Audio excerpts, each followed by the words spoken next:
నేను మీ సంపత్ నాయక్ని. మిత్రులారా, గత కొద్ది రోజుల నుంచి తెలుగు రాష్ట్రాల్లోనే కాకుండా యావత్ కర్ణాటక, ముంబైలో కూడా ప్రకంపనలు సృష్టిస్తున్న మైక్రో ఫైనాన్స్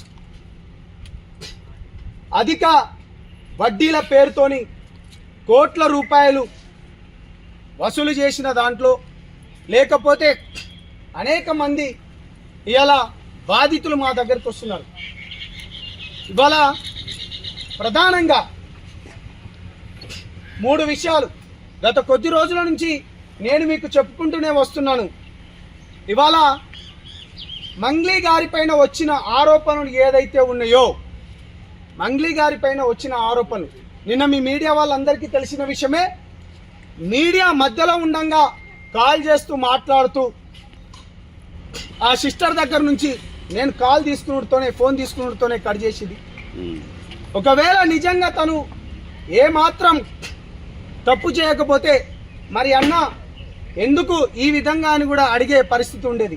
ఇవాళ నన్ను ఎందుకు సినిమాల నుంచి బ్యాన్ చేయాలని కూడా అడిగేది, కానీ ఆ విధంగా చేయలేదు. నేను చాలా ఇంపార్టెంట్ చెప్తున్నాను. కర్ణాటక రాష్ట్రంలోని ఒక మాజీ మంత్రి మనవడు దగ్గర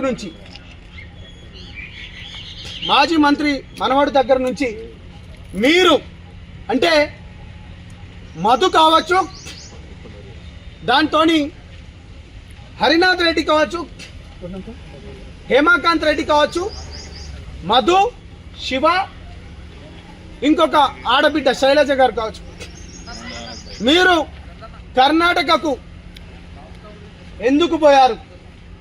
మాకు తెలిసిన విషయాలలో 80 లక్షల రూపాయలు మీ తమ్ముడు శివ ఉన్నాడా లేదా? ఇది మా ఆరోపణ, మాకు వచ్చిన ఇన్ఫర్మేషన్. దానితో పాటు బెంగళూరు నుంచి 25 కిలోమీటర్ దగ్గరున్న నెలమంగళ, మళ్ళీ చెప్తున్నాను, బెంగళూరు సిటీ నుంచి 25 కిలోమీటర్ల దూరం నుంచి ఒక 6 ఎకరాల భూమి, ఎకరం 6 నుంచి 7 కోట్ల రూపాయలు అవుతున్న భూమి, అది ఎవరిది? మేము ఇవన్నీ ఎందుకు చెప్తున్నామంటే మిత్రులారా, దగ్గర అధిక శాతం వడ్డీ పేరుతోని ఎవరైతే చనిపోయారో బంజారా బిడ్డలే ఉన్నారు. దగ్గర 80% మంది మా బంజారా బిడ్డలు ఉన్నారు. ఇవాళ చనిపోయిన దాంట్లో కూడా మా బిడ్డలే, మా బంజారా బిడ్డలే. ఇవాళ ఉస్మానియా బ్రదర్ ఆఫ్ చేయండి బ్రదర్. ఇవాళ ఉస్మానియా బిడ్డ కూడా రామ్దాస్ అనేటనే అతను కూడా ఇక్కడ చదువుకున్న వ్యక్తే. ఇతను 40 లక్షల రూపాయలు ఇచ్చాడు. ఇతను 40 లక్షల రూపాయల ఇచ్చి ఇవాళ ఎక్కడ పోయిండు? గోతిలో పడుకున్నాడు. ఇవాళ దీనిపైన మీరు ఆన్సర్లు చెప్పాలి. దయచేసి మీ అందరికీ నేను సవినయంగా వివరించుకుంటున్నాను. ఎందుకు మేము ఇంత పోరాటం చేస్తున్నామంటే, కొంతమంది అంటారు పాపం బంజారా బిడ్డ కదా, లేకపోతే ఎందుకు ఇవన్నీ అంటున్నారు. ఇవన్నీ నేను చెప్పే మాటలు కాదు, నేను చెప్తుంది కాదు. బాధితులు మాకు ఇప్పటి నుంచి లేటెస్ట్గా వచ్చింది. రమావత్ లక్ష్మ సీత ఎన్ని కోట్లు ఇచ్చిందంటే దగ్గర 44 కోట్ల రూపాయలు, 4.5 కోట్ల రూపాయలు, 90 లక్షలు. వీళ్ళంతా ఏజెంట్లు. దాని తర్వాత 90,000, దాని తర్వాత 1 crore, 60,000, 60 లక్షలు, 40 లక్షలు, 20 లక్షలు. అంటే దగ్గర ఇవన్నీ ఇంకా నేను చదువుకుంటూ పోతే చాలా లిస్ట్ ఉన్నది. ఇవాళ ఇంతకుముందు తొలి వెలుగు అన్న ఒకసారి ఉన్నప్పుడు మాట్లాడిండు. స్వయంగా బాధితుడు తను కాల్ చేస్తూ మమ్మల్ని కాపాడండి అనుకుంటున్నాడు. ఇవాళ మేము చెప్పేది నిజాలు బయటికి రావాలి. బెంగళూరులో ఎన్ని ఆస్తులు ఉన్నాయి అవన్నీ బయటికి తీయాలి. ముంబైలో ఎక్కడెక్కడ ఆస్తులు ఉన్నాయి బయటికి తీయాలి. ఇక ప్రధానంగా పాపం బంజారా బిడ్డ కదా, లేకపోతే ఎందుకు ఇవన్నీ అంటున్నారు. ఇవన్నీ నేను చెప్పే మాటలు కాదు, నేను చెప్తుంది కాదు. బాధితులు మాకు ఇప్పటి నుంచి లేటెస్ట్గా వచ్చింది. రమావత్ లక్ష్మ సీత ఎన్ని కోట్లు ఇచ్చిందంటే దగ్గర దగ్గర 44 కోట్ల రూపాయలు, 4.5 కోట్ల రూపాయలు, 90 లక్షలు. వీళ్ళంతా ఏజెంట్లు. దాని తర్వాత 90,000, దాని తర్వాత 1 crore, 60,000, 60 లక్షలు, 40 లక్షలు, 20 లక్షలు. అంటే దగ్గర దగ్గర ఇవన్నీ ఇంకా నేను చదువుకుంటూ పోతే చాలా లిస్ట్ ఉన్నది. ఇవాళ ఇంతకుముందు తొలి వెలుగు అన్న ఒకసారి ఉన్నప్పుడు మాట్లాడింది. స్వయంగా బాధితుడు తను కాల్ చేస్తూ మమ్మల్ని కాపాడండి అనుకుంటున్నాడు. ఇవాళ మేము చెప్పేది నిజాలు బయటికి రావాలి. బెంగళూరులో ఎన్ని ఆస్తులు ఉన్నాయి అవన్నీ బయటికి తీయాలి. ముంబైలో ఎక్కడెక్కడ ఆస్తులు ఉన్నాయి బయటికి తీయాలి. ఇక ప్రధానంగా నల్గొండ జిల్లాలో ఎవరైతే మెయిన్ కల్పరిట్ బాలాజీ, అతని తోడున్న మధు అరెస్ట్ అయినప్పుడు గత కొద్ది నెలల క్రితం నల్గొండ ఎస్పీ గారు అరెస్ట్ చేసినప్పుడు మీ అందరికీ మీరు ఈ వీడియో విజువల్స్ మంచిగా చూపండి. ఈ ఆమీర్ పటేల్ అనే వ్యక్తి ఎవరు, ఇతను ఎందుకు వాళ్ళను విడిపించడానికి ఢిల్లీ నుంచి నల్గొండకు రావడం జరిగింది. ఇక్కడున్న మధు గురించి మీకు అందరికి తెలిసిన విషయమే. ఆమీర్ పటేల్కు మధుకున్న సంబంధం ఏంది, ఆమీర్ పటేల్కు ఇక మధ్యలో ఉన్న శివ చౌహాన్ ఇతను ఎందుకున్నాడు, శివ చౌహాన్ ఎందుకున్నాడు. దాని తర్వాత అభిషేక్ అనే వ్యక్తి మీరు ఇప్పటిదాకా తను కూడా అభిషేక్ అనే వ్యక్తి ఎందుకున్నాడు. దాని తర్వాత భరత్ చౌహాన్ ఎవరు, మధు వాళ్ళ బావ. ఈ ఒక్క ఫోటో చాలండి, మిగతాది ఏదొద్దు. ఈ ఒక్క ఫోటో పైన ఇన్వెస్టిగేషన్ చేయండి.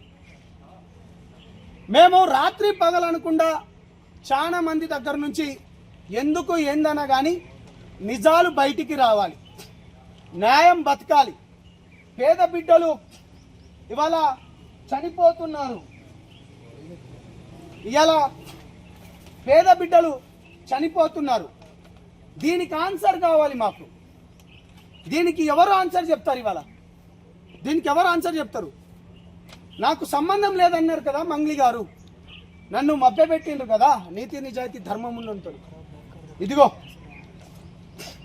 28 కొండపల్లిలో, నల్గొండ జిల్లా కొండమల్లేపల్లిలో 28 కోట్లు వసూలు చేసిన ఒక వ్యక్తి నిన్ననే ఎట్లా పట్టణంలో చనిపోయాడు. చూపండి. ఇప్పుడు 28 కోట్లు పేద బిడ్డలను, రైట్, 8 కోట్లు వసూలు చేసిన వ్యక్తి మృతి. దిక్కుతోచని స్థితిలో బాధితులు. నల్గొండ జిల్లా కొండమల్లేపల్లి పట్టణంలో భారీ ఆర్థిక మోసం వెలుగులోకి వచ్చింది. ఎవరైతే మెయిన్ కల్పరిట్ బాలాజీ, అతని తోడున్న మధు అరెస్ట్ అయినప్పుడు గత కొద్ది నెలల క్రితం నల్గొండ ఎస్పీ గారు అరెస్ట్ చేసినప్పుడు మీ అందరికీ మీరు ఈ వీడియో విజువల్స్ మంచిగా చూపండి. ఈ ఆమీర్ పటేల్ అనే వ్యక్తి ఎవరు, ఇతను ఎందుకు వాళ్ళను విడిపించడానికి ఢిల్లీ నుంచి నల్గొండకు రావడం జరిగింది. ఇక్కడున్న మధు గురించి మీకు అందరికి తెలిసిన విషయమే. ఆమీర్ పటేల్కు మధుకున్న సంబంధం ఏంది, ఆమీర్ పటేల్కు ఇక మధ్యలో ఉన్న శివ చౌహాన్ ఇతను ఎందుకున్నాడు, శివ చౌహాన్ ఎందుకున్నాడు. దాని తర్వాత అభిషేక్ అనే వ్యక్తి మీరు ఇప్పటిదాకా తను కూడా అభిషేక్ అనే వ్యక్తి ఎందుకున్నాడు. దాని తర్వాత భరత్ చౌహాన్ ఎవరు, మధు వాళ్ళ బావ. ఈ ఒక్క ఫోటో చాలండి, మిగతాది ఏదొద్దు. ఈ ఒక్క ఫోటో పైన ఇన్వెస్టిగేషన్ చేయండి. మేము రాత్రి పగలనకుండా చాలా మంది దగ్గర నుంచి ఎందుకు ఏందన్నా కానీ నిజాలు బయటికి రావాలి, న్యాయం బతకాలి. పేద బిడ్డలు ఇవాళ చనిపోతున్నారు. పేద బిడ్డలు చనిపోతున్నారు. దీనికి ఆన్సర్ కావాలి మాకు. దీనికి ఎవరు ఆన్సర్ చెప్తారు? ఇవాళ దీనికి ఎవరు ఆన్సర్ చెప్తారు? నాకు సంబంధం లేదన్నారు కదా మంగ్లీ గారు, నన్ను మభ్యపెట్టిండ్రు కదా నీతి నిజాయితీ ధర్మం ఉంటుంది. ఇదిగో 28 కొండపల్లిలో, నల్గొండ జిల్లా కొండమల్లెపల్లిలో 28 కోట్లు వసూలు చేసిన ఒక వ్యక్తి నిన్ననే ఎట్లా పట్టణంలో చనిపోయాడు. చూపండి ఇప్పుడు 28 కోట్లు పేద బిడ్డలను. రైట్, హెడ్లైన్ మీకు కూడా చదివి వినిపిస్తాను. 28 కోట్లు వసూలు చేసిన వ్యక్తి మృతి, దిక్కుతోచని స్థితిలో బాధితులు. నల్గొండ జిల్లా కొండమల్లెపల్లి పట్టణంలో ఓ భారీ ఆర్థిక మోసం వెలుగులోకి వచ్చింది. అధిక వడ్డీ ఆశ చూపించి 28 కోట్ల మేర అప్పులు వసూలు చేసిన వ్యక్తి ఆకస్మికంగా మరణించడంతో బాధితులు రోడ్లో పడ్డారు. వివరాల్లోకి వెళ్తే పట్టణంలో ఇస్తరాకుల వ్యాపారం చేసుకునే చిన్న కంపెనీ నిర్వహిస్తున్న వరికుప్పుల శేఖర్ అనే వ్యక్తి. ఇది ఒకరిద్దరు చేస్తున్నాయి కాదు, ఇది అనేక వర్గాలుగా, అంటే బాలాజీది ఒక వర్గం, మధుది ఒక వర్గం, వీళ్ళంతా ఏజెంట్ సిస్టమ్. దాని తర్వాత భీమా నాయక్ అనే ఒక వర్గం. ఇంతకు ముందు నేను చెప్పినట్టు వీళ్ళందరూ విభాగాలుగా విడిపోయి ఇవాళ వసూలు చేస్తున్నారు. ఈ మీడియా ద్వారా నేను చేతులెత్తి దండం పెడుతున్నాను. అశోక్ రాథోడ్, ఒక గిరిజన సంఘాలు మిత్రులు కత్తి సైదుల మాదిగ గారు కావచ్చు, లేకపోతే వినోద్ గారు కావచ్చు, నీతి న్యాయం బతకాలి అన్నలారా అక్కలారా చేతులెత్తి దండం పెడుతున్నా. అధిక శాతం వడ్డీ పేరుతోని వాడు మిమ్మల్ని గుంజుకొని తర్వాత వాడు మీకు డబ్బులు ఇవ్వట్లేదు. కొన్ని వందల మంది ఇవాళ అడుగుతున్నారు, ఇవాళ వందల మంది మోసపోతున్నారు. ముఖ్యంగా వీళ్ళు డబ్బులు వసూలు చేసిన దాంట్లో బైనాన్స్ అనే కంపెనీ, అది కాదు, ఇది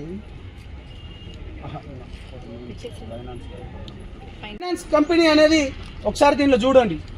ఇది ఏ దేశం నుంచి ఆపరేట్ అవుతుంది, దీంట్లో ఎన్ని వందల కోట్ల రూపాయలు ఉన్నవి. ఇవి మేం చేయాల్సినవి కావు, ఇవి నేను మీకు చెప్తున్నాను. కష్టపడి బాధితులు మా దగ్గరకు వచ్చి ఏడ్చుకుంటా, దీంట్లో సర్పంచులు ఉన్నారు, అధికారులు కూడా ఉన్నారు. చెప్తే ఎక్కడ ఇజ్జత్ పోతుందని చాలా మంది రావడం లేదు. బయటికి రండి. మేము కొట్లాడేది బలిసిన తరపు నుంచి మేము కొట్లాడతలేము, అమాయక మాయ మాటలతో చెప్పి పేద బిడ్డల రైతుల దగ్గర నుంచి వసూలు చేసిన ఆ డబ్బుల గురించి కొట్లాడుతున్నాం. దయచేసి ప్రజలారా, మీడియా మిత్రులారా కనువిప్పు చేయండి. మీరు కూడా ఈ ఆమీర్ పటేల్ అనే వ్యక్తి, ఇంతకుముందు నేను మీకు చెప్పినట్టు ఆమీర్ పటేల్ అనే వ్యక్తి, ఆ వ్యక్తి దగ్గరికి మీరు వెళ్ళండి, ఒకసారి అడగండి. నేను క్లియర్ కట్గా ఒకటే చెప్తున్నాను, త్వరలోనే మా మీడియా మిత్రులకు చెప్పినట్టు ఆ మాల్, మల్లెపల్లి, దేవరకొండ, లేకపోతే డోన్, ఈ అన్నిటి దగ్గర రైతుల దగ్గర తీసుకుపోతున్నాను. వాళ్ళు ఏ విధంగా చనిపోతున్నారో మీ అందరికి కళ్ళ కట్టేటట్టు చెప్తున్నాను. ఇవన్నీ బయటికి నిజాలు తీసుకోవాల్సిన అవసరం ఒక విద్యార్థి నాయకుల లెక్కనో, లేకపోతే ఒక యూనివర్సిటీ నాయకుల లెక్కనో, లేకపోతే ఒక పార్టీల మిగతా వర్గాలకు కాపాడుకోవడానికి ఇంత కష్టపడుతున్నాం. దీనికి మొత్తం మీ సపోర్ట్ ఉండాలి. మళ్ళీ చెప్తున్నాను, మీ అందరికీ పేద బిడ్డలారా, మీ అందరికీ చేతులు వచ్చి జోడించి నేను మళ్ళీ రిక్వెస్ట్ చేస్తున్నాను. ఎన్ని ఇష్యూస్ పైన కొట్లాడాలి, మేము చచ్చిపోతున్నాం. మా